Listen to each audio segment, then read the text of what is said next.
How's it going, everybody? Welcome back to another episode of Infinite Sports. I'm your host, Kenneth Gruenfelder. Hope everybody had a great weekend, unless, unless you were a fan, if you had any kind of rooting interest in the New York Yankees. And it wasn't just a rough day, or a rough weekend, I should say, for the New York Yankees. It was a rough weekend for New York sports, particularly the Yankees and the two football teams. Now, I'm going to do a separate episode for football. We're going to recap all the craziness from week 5. That'll come out at some point, probably as around the same time as this video.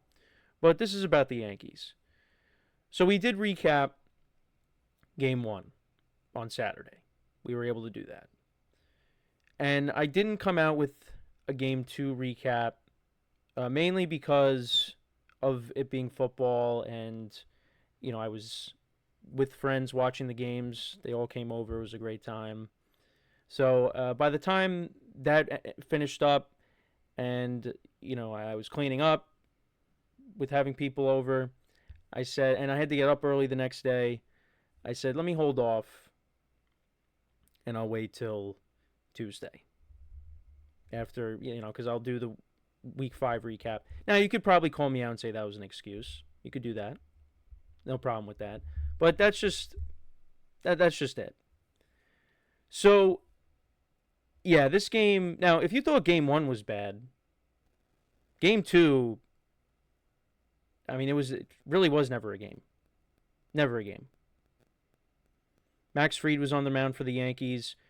The Blue Jays had their young right-hander, Trey Yesavage, going for them in this game. And he was dominant. He was dominant. And it's only because the game got so out of hand that the Blue Jays said, you know what, we're going to save you because we might need you later on in the series. So he was taken out in the 6th inning. Didn't give up a hit. 11 strikeouts. 1 walk. Pitched very well. Pitched very well. And I said it on Saturday. Now, I didn't say he was going to go out and have this kind of a performance, but I said it would not surprise me if he goes out there and pitches well, based off of how the Yankees have looked offensively in these playoffs. And he dominated. Yankees had Cam Schlittler and his performance in Game 3 against the Red Sox, and you turn around, and you got a Blue Jays rookie pitcher that did very well in the amount of innings that he pitched. But as a Yankee fan, as someone who going into the series supporting the Yankees, you kind of figure that, okay, Yankees got Max Fried on the mound game 2 after what happened in game 1. Are they going to respond here after getting punched in the mouth? Max Fried has pitched very well. Max Fried just didn't have it. Didn't have it at all. It was a scoreless 1st inning, but then the Blue Jays scored a run in every single inning from the 2nd to the 6th inning.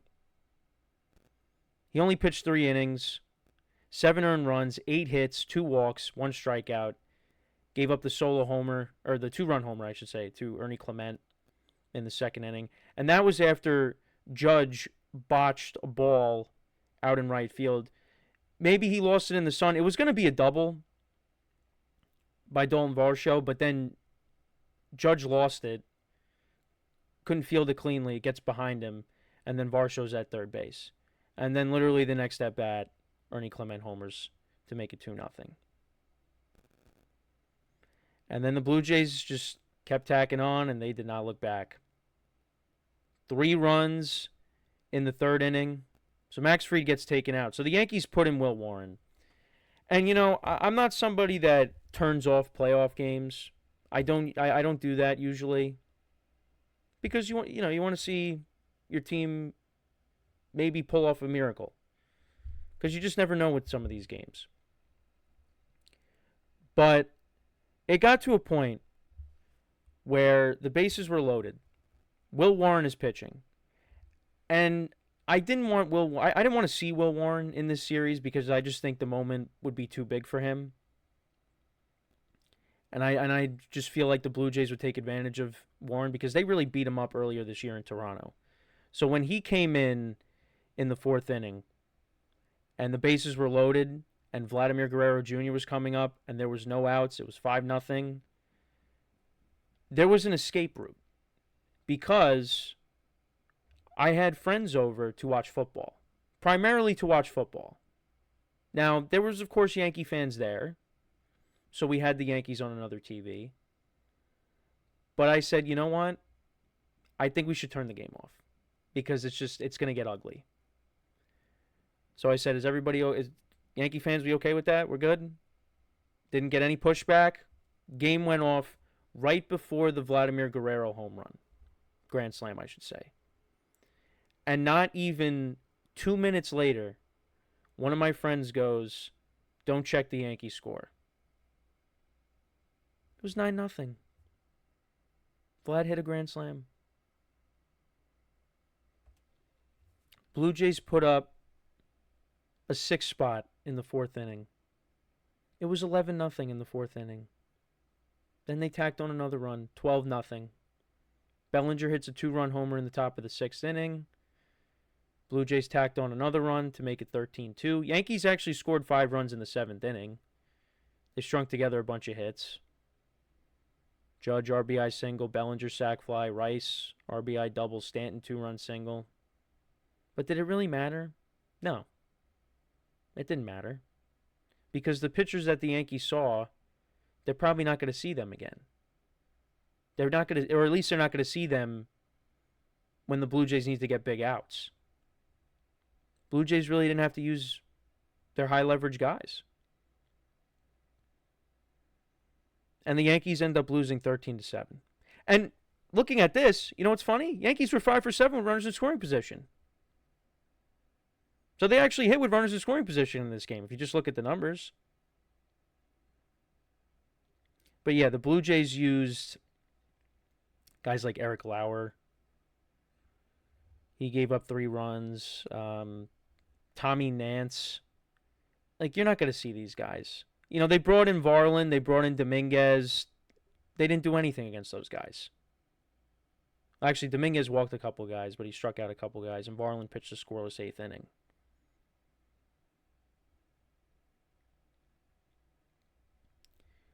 You know, it was embarrassing.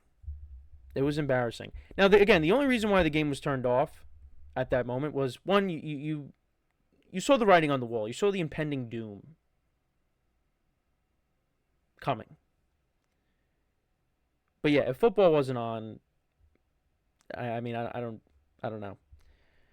Actually, there was a moment in between the end of the 4 o'clock games and the Sunday night game. We were trying to fill the gap. So we're putting on SpongeBob, Friends, Ted 2. That's how we were trying to bridge the gap there. But yeah, there's just really nothing on TV nowadays. I only really watch TV for sports. That's it. You know, I'm not really watching it for, regular television. But yeah, no, because football was on, we were able to escape that. So yeah, I'll admit I didn't finish watching that because that just it was an embarrassment. It was an embarrassment. Now, I do want to give props though to the Blue Jays because they're a good team. They're a good team. They play a brand of baseball that I wish the Yankees played. Because the Blue Jays are a team that doesn't strike out a lot. They put the ball in play. I mean, I'm pretty sure I said this already on the last podcast, breaking down Game 1. You know, like they just play a better brand of baseball. You know, it's just, and you're getting contributions from non-household names. Besides, and on top of that, their stars have showed up. Vladimir Guerrero Jr., I think, is becoming the new Big Papi. From these 2 games, he's Big Papi. He's the new Big Papi to the Yankees. I mean, you thought it was going to be Devers. I mean, Devers was a Yankee killer, but now Devers is not in the division anymore. And the Red Sox got Roman Anthony now, and he hit that huge home run against the Yankees in the 9th inning, that long home run in the regular season. So the Yankees are going to see more of him. But it's Vlad. Vlad really kills the Yankees. And he has done that time and time again in this series. He's locked in. This is honestly the best I've seen him against the Yankees. He is locked in. He is so locked in. And honestly, if I'm the Yankees, but there's always traffic on the bases. If there's no traffic on the bases in a big spot, you got to walk this guy. You can't pitch to this guy right now. He's hitting everything. Everything. I think even in this game, there was a chopper that, it got launched into the air. It hits the ground, launches in the air. You thought it was like a pop-up. I think it was him, right? Yeah, it was him. He hits a chopper that bounces so high up into the air. By the time it comes down, Jazz can't even throw it to first base because Vlad's already there. He's getting hits everywhere. Singles, homers that are still traveling around Rogers Center. He's doing everything. Like his stats in these playoffs so far, in 9 at-bats, he's batting .667, 2 homers, 6 ribbies, and almost a 2,000 OPS. He's been great. And look, Judge, you look at his numbers. Like if you just look at his numbers, okay? 18 at-bats, he's batting .400. He's got a 1024 OPS. But it's all singles, it's doubles, well, a double when the game's out of reach. But where's the power? There's no power. And when he comes up in a big spot, he swings at a pitch that he doesn't swing at. And it's not all on Judge. It's not all on Judge. The whole team is not hitting. They are taking some of their approaches. Some of these at bats, they're like the worst I've ever seen. They're just going up and hacking at it. Like it's not like it's nothing. Their approaches are horrible, some of these guys. Ben Rice continues to look lost. Wells, some of him, Grisham. You look at some of these batting averages. Grisham, 150. Stanton, 150. Jazz, 188. Bellinger, 211.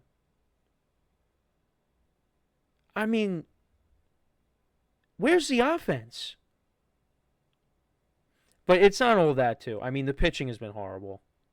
Fried, 7 earned runs. Warren, 6 earned runs.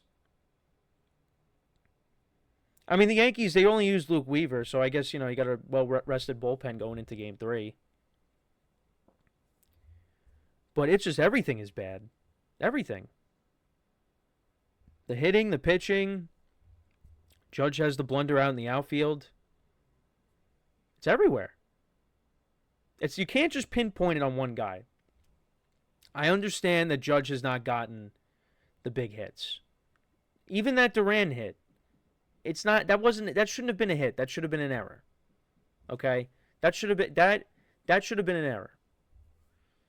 But it's not just him. Where's Stanton? What happened to Stanton? It's everywhere up and down the order. And I kept saying it, everybody. The strikeouts. Going into the postseason, I kept saying this team strikes out so much. That worries me going into this postseason. And it's become a reality.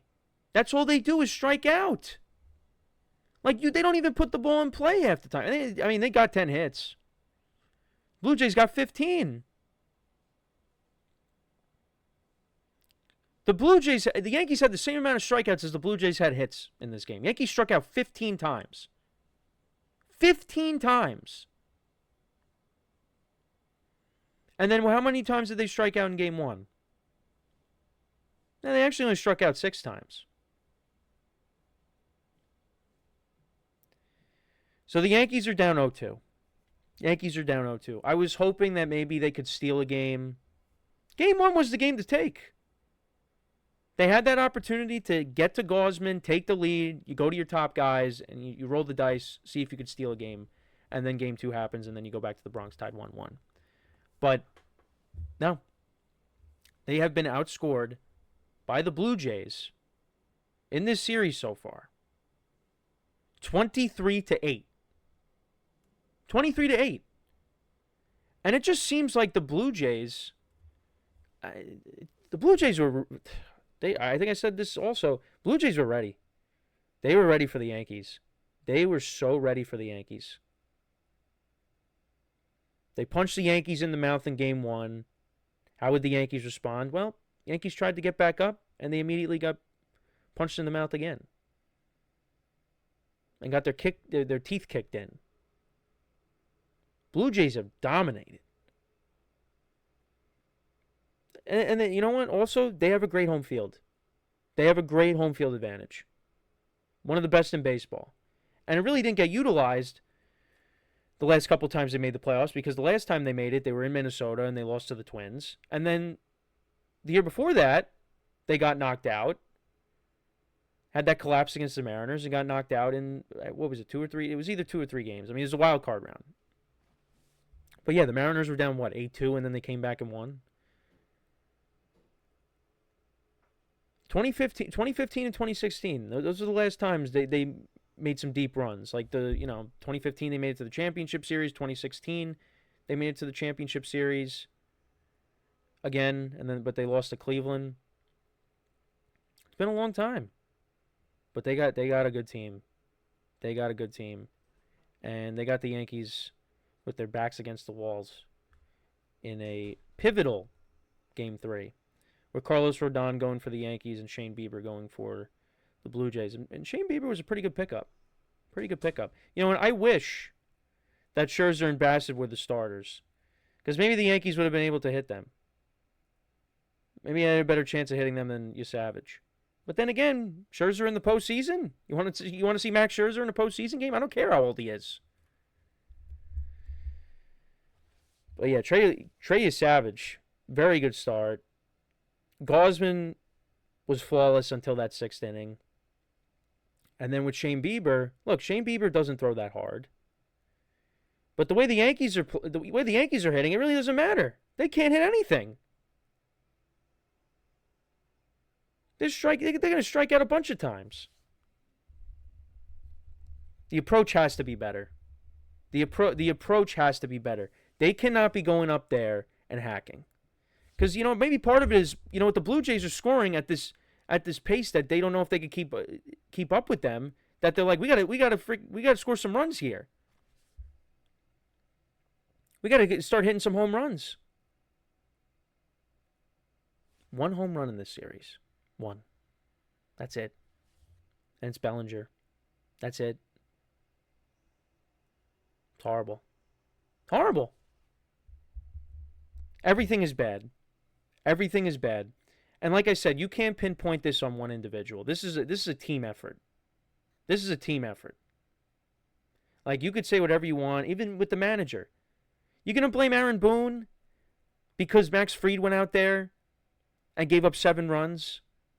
You going to blame that on him? And are you going to blame it on him for some of these batting averages? For some of these at-bats? You going to blame that on him? Again, as cliche as it is, there's only so much he can do. Now, if you want to blame him in a close game, he makes the wrong move, okay. But what's happening right now is far beyond the manager. It's far beyond the manager. And you know what? At least the Yankees didn't waste their bullpen. They used 2 guys. Unfortunately, Will Warren was the sacrifice. All right, he had to eat it. And maybe he learns from this. He gets some postseason action under his belt, a hostile environment. Maybe this makes him better in the long term. Maybe. I don't know. I'm just throwing it out there. It's all hands on deck in Game 3. Everybody's available.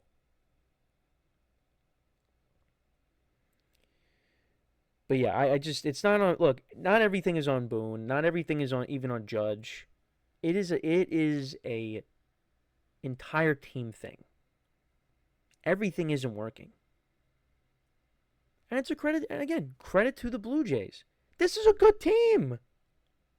Like, I know people are just trying to look for things like, oh man, they're frauds. It's gonna come crashing down in the postseason. Well, so far, that is not the case. That is not the case. They're playing really well. They are playing really well. But actually, there are some things coming out. Some people are coming out in the media. Even the Yankees are bringing things up that, Max Fried, I feel like I was making good pitches, but they just, they were all over everything. And even, I think even Buster Olney mentioned something too. And, dancing around it a little bit. Could there be something fishy going on? Why are the Blue Jays doing this so well? Why are they hitting so well? Is this something we don't know? And my response to that is stop. Stop it. I'm not going down that path. I'm not doing it. I refuse to go down that path because this is not, I mean, again, Buster Olney is a separate thing, but if there's something that's being insinuated, if there's something that people are suspecting that the Blue Jays are doing, you better be for certain that there's something going on. Don't just assume, because you know what? That's excuses. And the Yankees in the past have made excuses in this era. If you want to bring up the Astros cheating scandal, okay. To be honest, I'm in the minority. I think the Yankees didn't hit in Houston, and that's the real reason why they lost. They lost games 1 and 2 in 2017 in the championship series, combined 4-2. They lost 2-1 in Game 1. They lost 2-1 in Game 2 on a walk-off, by the way. They win one of those games, they're in the World Series. So, you know what? You could say the Astros cheated. I understand that. I more so think it was bad when Kershaw was pitching in the World Series and the Astros were just laying off of all of his pitches. Okay? But I think the Yankees, if the Yankees would have hit in Houston, they would be the ones in the World Series and not the Astros. Sorry. I'm not going to say the Astros cheating is the reason the Yankees didn't get to the World Series. I'm not. Because of games 1 and 2. And even games 6 and 7, the Astros didn't put up a ton of runs. I think Game 7, the final score was like 4-1. Yankees didn't hit. And then you go to 5 years later, 2022. Remember? Bregman hits the home run off of Severino into the Crawford box. And then later in the game, Judge hits a ball that just misses. Just misses. Outfielder, I forget who was playing right field at the time. I don't think it was Joe.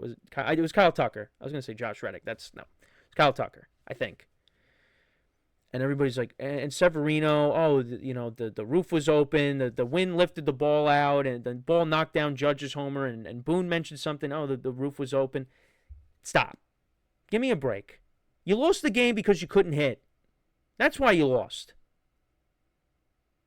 And Severino, he gave up a 3-run homer. That was the difference in the game. So now here we go. The Yankees lose to a good team on the road, and now all of a sudden, they're hitting the ball really well. It's almost too well. Now, if it's simply just tipping, if Fried is just simply tipping his pitches, well, you got to do a better job at hiding that. And sorry, the Yankees can't be the ones to be saying that because they're doing this at second base.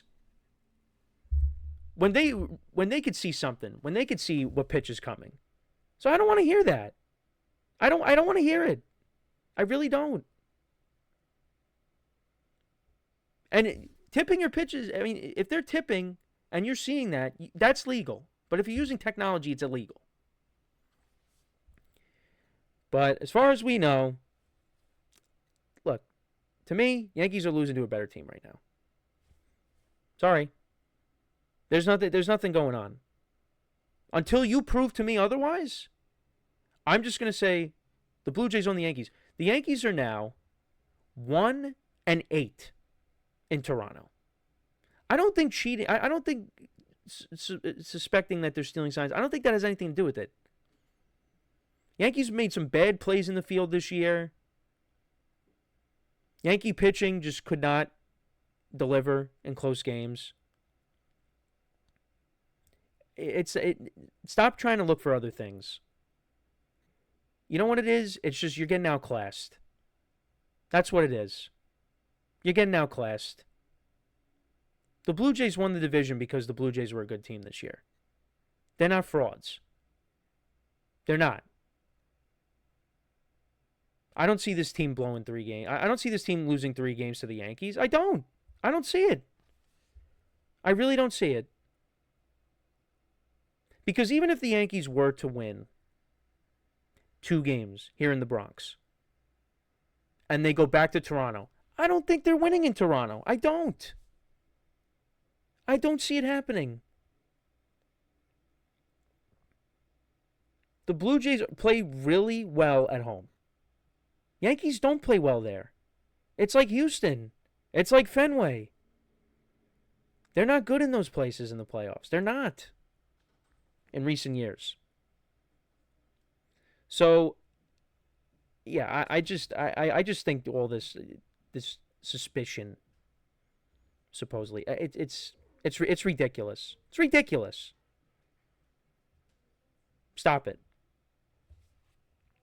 Yankees are losing to a good team right now. Team that's playing good baseball. They're pitching well. Everything's working for them. Nothing is working for the Yankees. Nothing. All right, so having said all of that, and having said that I just don't think the Yankees are going to win the series, I think the Blue Jays will finish it up. Can the Yankees come back? Yeah, they've done it before in the past. 2017, obviously, most recently. Loved that 2017 team. They also did it, I believe, in 2001 against the Mariners. I think they've done it 4 times in their history, I want to say. 2017, yeah, I remember it well. Wild card game against the Twins, that was the best game that I've ever been to. I've said that time and time again.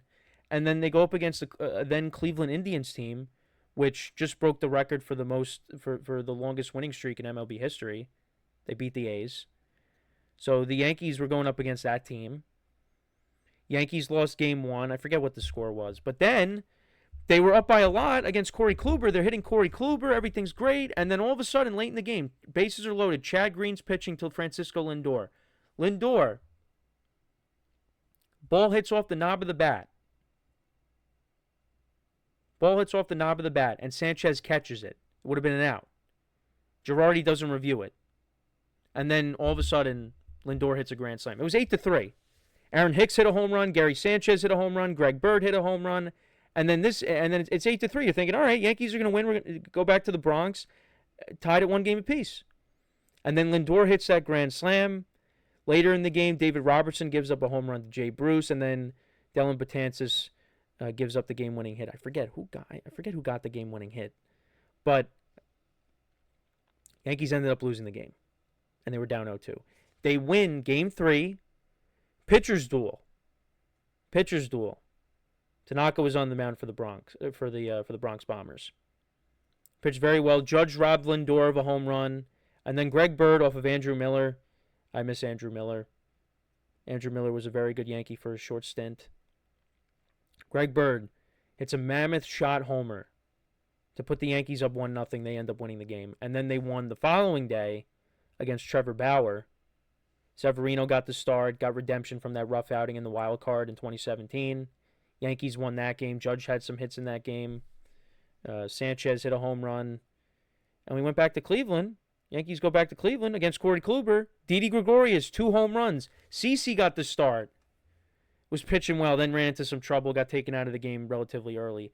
And then Gardner has that great at-bat in the 9th inning. Gets on base, more runs score, and the Yankees win that series. And they go and play Houston. They were down 0-2. They came back. Can this Yankees team do that? Here's the difference between the 2017 team and this Yankees team. The 2017 team actually showed you that they could compete with the Indians. This Yankees team in these 2 games against Toronto, I mean, look at the scores of these games. They're so lopsided. What makes me think that they're going to do that? I really don't think that. I really don't think that. I don't. The 2017 team, they showed more heart and more grit. They should have won game 2.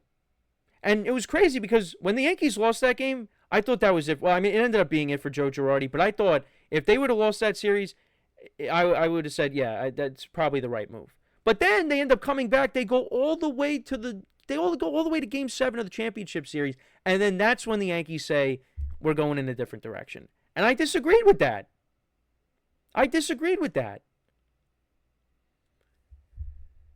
That 2017 team showed fight. Now, let's see what the Yankees do. If they win tonight and they win tomorrow, then okay, all right. Then we're starting to see something here. And maybe they could pull it off. But they got to prove it. Because 10-1, 13-7, yeah, I can't look at those games and say, yeah, and they're striking out so much. The pitching has been horrible. I can't see it. And your stars are not doing anything.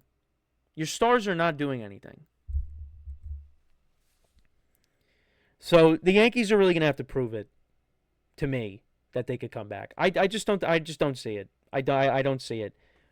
You know what? I'm going to say they at least win tonight because I mean, if you get swept, I mean, that's just embarrassing. I mean, already it's embarrassing enough, but if you get swept, I mean, just yikes.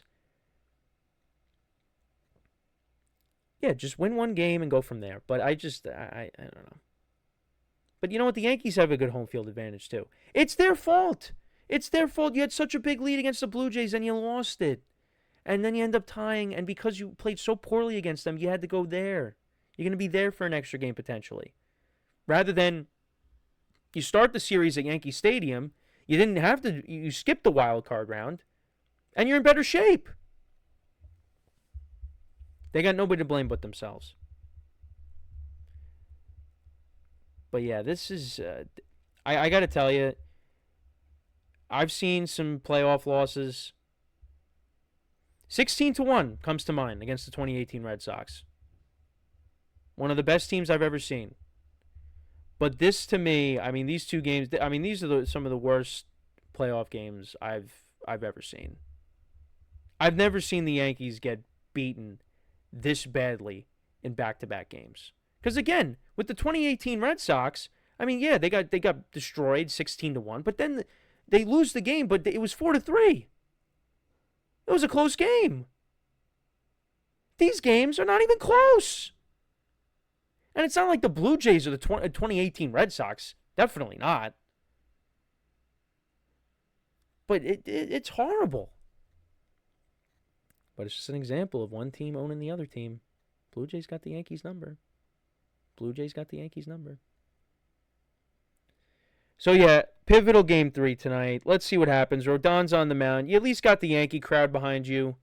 So that's going to play a role.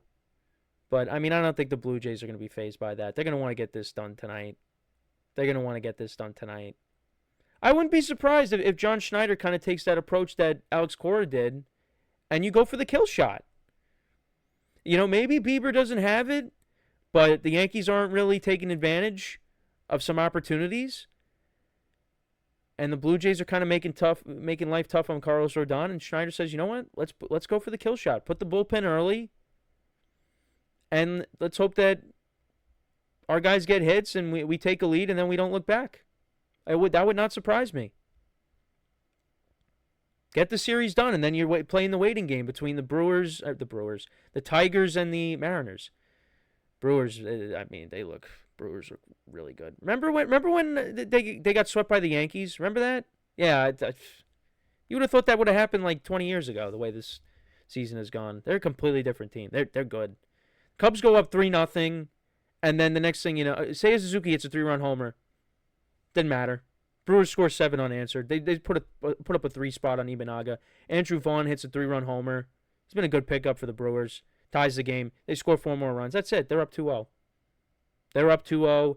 Dodgers are up 2-0. Phillies are done. I think this era of Phillies baseball, yeah, this is the window's closed if they get swept. You know, these guys are getting older. Wheeler getting hurt was unfortunate, but I mean the Phillies had a 3-run lead in Game 1. Dodgers come back, and then it's nothing late in the game. Luzardo pitches a good game, but the Dodgers got the big hits. They put up a 4 spot. They're up 4-0, and then the Phillies made things interesting in the end. They ended up losing 4-3, but Dodgers bring in their secret weapon now in the bullpen, Roki Sasaki. He comes in and gets the final out. So Dodgers are up 2-0. Roki Sasaki, that might be his spot. The bullpen. He's been pitching really well out of the pen. And then the Tigers and the Mariners, that series has been pretty good. That's back and forth. That's at 1-1. Like the Phillies-Dodgers series, the Dodgers are up 2-0, but those have been 2 entertaining games. Just the Phillies, unfortunately, have been on the losing side of both. The Brewers look like they're just going to clean sweep the Cubs. And the Mariners-Tigers is interesting. And then Yankees-Blue Jays is completely lopsided. It's more lopsided. It's definitely the most lopsided series so far in terms of results. I mean, it looked like it was going to be Cubs-Brewers, but then, the Blue Jays have done these first 2 games. I mean, it's not even comparable. Not even comparable. Like the Cubs at least had a lead. Cubs scored runs at the top of the first inning both games. It's just the Brewers were like, all right, watch this. Yankees have not had a lead once. Not once. So we'll see. I mean, it looks like it's going to be Brewers, Dodgers, and then we'll see. It looks like it's going to be Blue Jays against, I don't know. Is it Mariners, Tigers? It's going to be all about. And in those games, guys are getting hits late in games. Like the Tigers lost Game 2. Spencer Torkelson comes up, he ties the game, gets a big hit.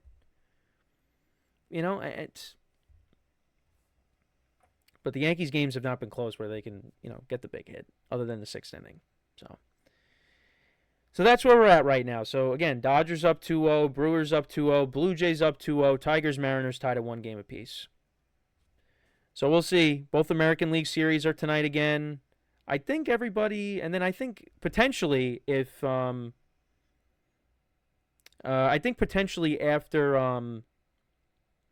tonight, everybody is playing on, everybody potentially be playing on Wednesday. So that's kind of where we're at. But let me know what you guys think about this series. You think the Yankees have a shot? You think they don't? Let me know. We'll recap it either tonight or tomorrow after the game, depending on how I'm feeling. So, but there will be, of course, a recap, rest assured. So as always, everybody, make sure to leave a like, comment, and subscribe to the video and to the channel. Make sure to follow us on the social media platforms in the description below. And also, wherever you get your podcasts, you can listen to us as well. Just look up Infinite Sports. You'll find us there as well. And as always, everybody, I'm your host, Kenneth Grunfelder, signing off. Have a good one. Talk to you guys next time. Take care.